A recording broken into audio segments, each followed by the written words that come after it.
বিশ্বের বৃহত্তম জলবিদ্যুৎ বাঁধ নির্মাণের কাজ শুরু করেছে চীন। দেশটির দক্ষিণ পশ্চিমাঞ্চলের তিব্বত অঞ্চলে ইয়ারলুং সাংপো নদীর উপর এই মেগা প্রকল্প বাস্তবায়ন করা হচ্ছে। চীনের দাবি, প্রকল্পটি সম্পন্ন হলে এটি হবে বিশ্বের সবচেয়ে বড় জলবিদ্যুৎ উৎপাদন কেন্দ্র এবং দেশের জ্বালানি খাতে নতুন দিগন্ত উন্মোচন করবে। তবে চীনের এই উদ্যোগ নিয়ে উদ্বেগ বাড়ছে প্রতিবেশী দেশ ভারত ও বাংলাদেশের মধ্যে।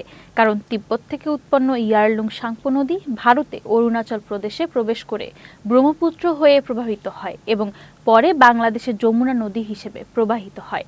বিশেষজ্ঞদের আশঙ্কা, নদীর উজানে এত বড় বাঁধ নির্মিত হলে ভবিষ্যতে পানি প্রবাহ নিয়ন্ত্রণের ক্ষমতা চীনের হাতে চলে যেতে পারে।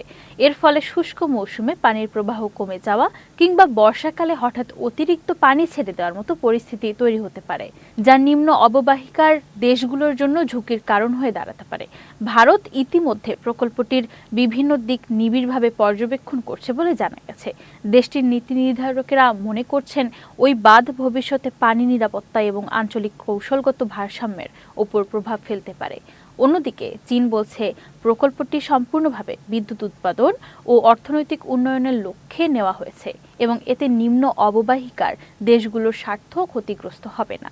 বিশ্লেষকদের মতে বিশ্বের বৃহত্তম এই বাঁধ প্রকল্প শুধু জ্বালানি খাতেই নয়, দক্ষিণ এশিয়ার ভূরাজনীতি ও আন্তঃসীমান্ত নদী ব্যবস্থাপনাতেও গুরুত্বপূর্ণ প্রভাব ফেলতে পারে।